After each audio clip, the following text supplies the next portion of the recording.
Moja pia kati ya taarifa muda huu ni kuhusu ya kwamba NATO iko vitani na Urusi. Kremlin, yani ikulu ya Urusi, imetangaza hivyo.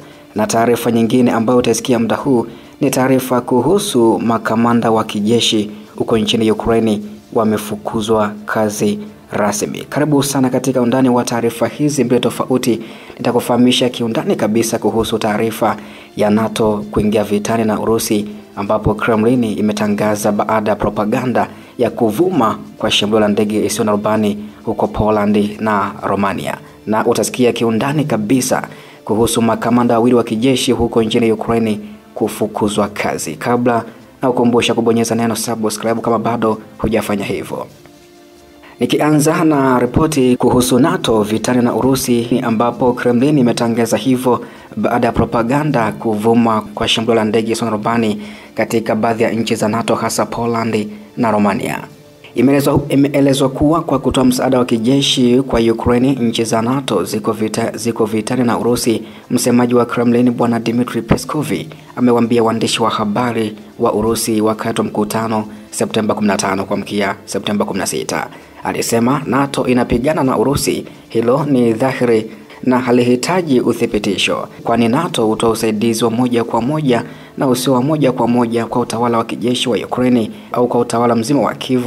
Peskov alisema, akirudia maelezo ya Moscow ya kwamba uungaji mkono wa Magharibi kwa Ukraine ni sawa na ushiriki katika vita hiyo.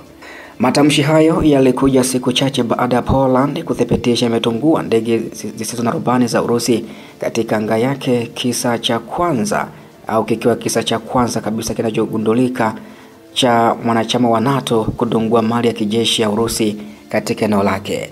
Kauli hiyo pia inafanana na masimulizi ya habari zisizo za kweli za Kirusi zilizotambuliwa na wachanganuzi wa Poland walioongezeka baada ya uvamizi huo wa ndege zisizo na rubani, ikiwa ni pamoja na madai ya kwamba tukio hilo lilifanya Poland kuwa katika vita na Moscow. Madai ya Kremlin, yani ikulu ya Urusi, ya kwamba NATO iko vitani na Moscow yanaakisi kwa karibu simulizi za upotoshaji za Kirusi ambazo zilifurika nafasi ya habari ya Kipolandi au za Polandi muda mfupi baada ya uvamizi huo. Na kituo cha uchambuzi wa disinformation, yani taarifa zisizo rasmi, na NASK, taasisi ya kitaifa ya utafiti ya Poland, imeripoti kuongezeka kwa shughuli za upotoshaji kati ya vyanzo vya Urusi na Belarusi muda mfupi baada ya tukio hilo. Mojawapo ya masimulizi yaliyoorodheshwa na watafiti wa Poland ni ya kwamba uvamizi huo unamaanisha kuwa Poland inapigana vilivyo na Urusi, madai ya uongo ambayo yanaweza kusababisha hofu miongoni mwa umma. Shirika la NASK limesema hivyo.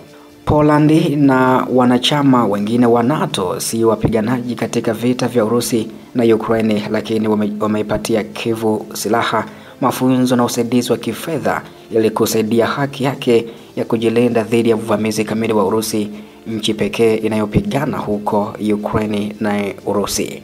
Masimulizi ya upotoshaji ya Kirusi yaliyotambuliwa na NASK mara nyingi pia yanakinzana, kuanzia kukana tukio hilo kabisa hadi kuilaumu Ukraine, ikidai Kiev inataka kuivuta Poland na NATO katika vita vya moja kwa moja na Urusi.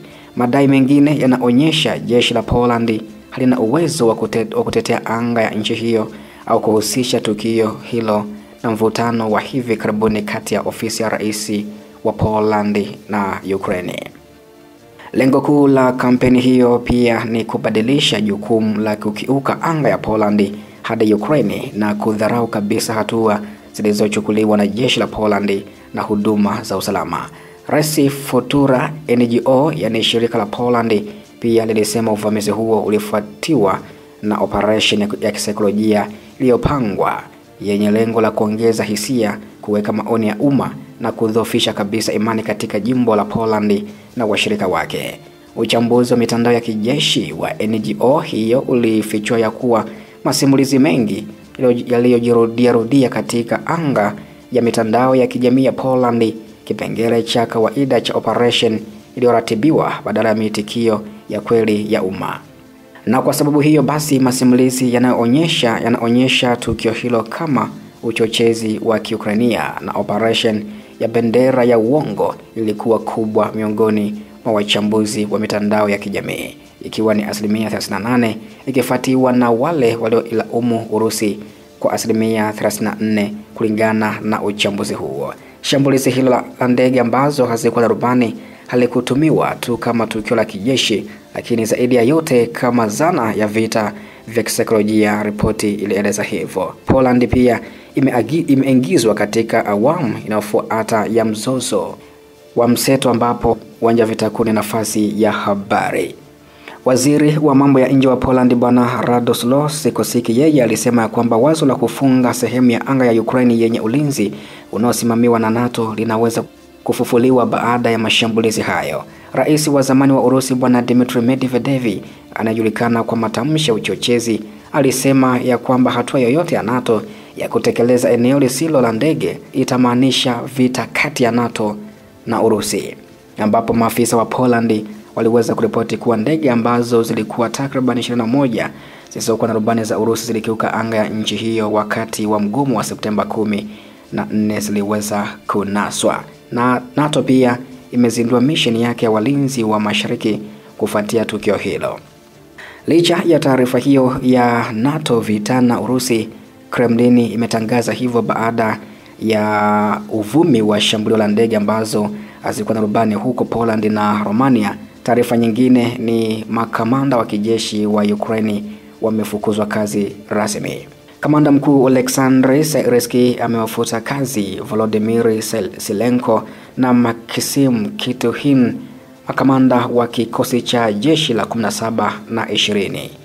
Hayo ni mabadiliko ya kwanza ya wafanyakazi wakuu tangu Rais Volodymyr Zelensky atangaze mnamo Februari 3 ya kwamba wanajeshi wa Ukraine watabadilika na kuwa muundo unaotegemea jeshi.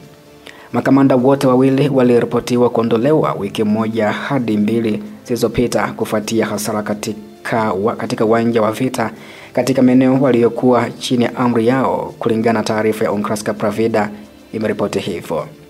Kikosi cha 17 kikiongozwa na Zelenko kiliwajibika kwa sekta mstari wa mbele kusini mwa Zaporizhzhia, ambapo vikosi vya Ukraine vilipoteza udhibiti wa kijiji cha Kamiansk hivi karibuni na kufukuzwa kwa sehemu kutoka Plavin, zote ziko kando ya mto Dnipro. Kikosi cha 20 pia cha Kituhin kilitumwa kando ya mpaka kati ya mkoa wa Donetsk na Dnipropetrovsk, ambapo vikosi vya Urusi vilivuka mwezi Agosti mwaka huu vikichimba hadi eneo la mwisho kwa mara ya kwanza. Jeshi la Ukraine limekuwa likipitia mabadiliko ya polepole na yenye matatizo kwa mfumo wa maiti kwa zaidi ya miezi 6. Marekebisho ya kijeshi yanayoendelea yanalenga kutambulisha muundo wa amri ya ngazi ya jeshi juu ya kiwango cha brigedi, kuimarisha uratibu na udhibiti wa utendaji kazi katika vitengo vikubwa zaidi. Mabadiliko hayo yanahusisha kukomesha makundi ya kiutendaji mkakati, kiutendaji mbinu kwa ajili ya mfumo wa amri ulioratibiwa. Kikwazo kikuu katika kuunda miundo yenye ufanisi ya ngazi ya maiti ni hitaji ya kwamba brigedi za chini zinafanya kazi ndani ya sekta moja ya mstari wa mbele, kuruhusu makamanda kudumisha udhibiti wa moja kwa moja. Kwa mazoezi, kwa sababu ya tabia ya jeshi la Ukraine iliyojaa mamia ya kilomita za mstari wa mbele na ukosefu wa akiba ya kimkakati ya kuwezesha upangaji upya wa sekta za vitengo, hali hiyo haijafikiwa mara nyingi na maiti kadhaa bado zimeundwa kwa sehemu. Vikosi vingi vipya vilivyoundwa hivi karibuni vimejilimbikizia katika maeneo yanayosimamiwa na kikundi cha mbinu za kiutendaji cha Donetsk, ambapo hali ya mstari wa mbele inabaki kuwa ngumu. Mapema mwezi uliopita, mwezi wa 8, kamandi ya kwanza ya kikosi cha walinzi wa kitaifa ilichukua jukumu la ulinzi wa sekta ya Dobropilya baada ya majeshi ya Urusi kusonga mbele takriban kilomita 10 katika eneo la Ukraine. Lakini hata hivyo, hiyo ilikuja bila uhamisho wa kimwili wa vitendo vyote vya kwanza kopsi, ambavyo vingi vilibakia kushikilia sekta zao za awali.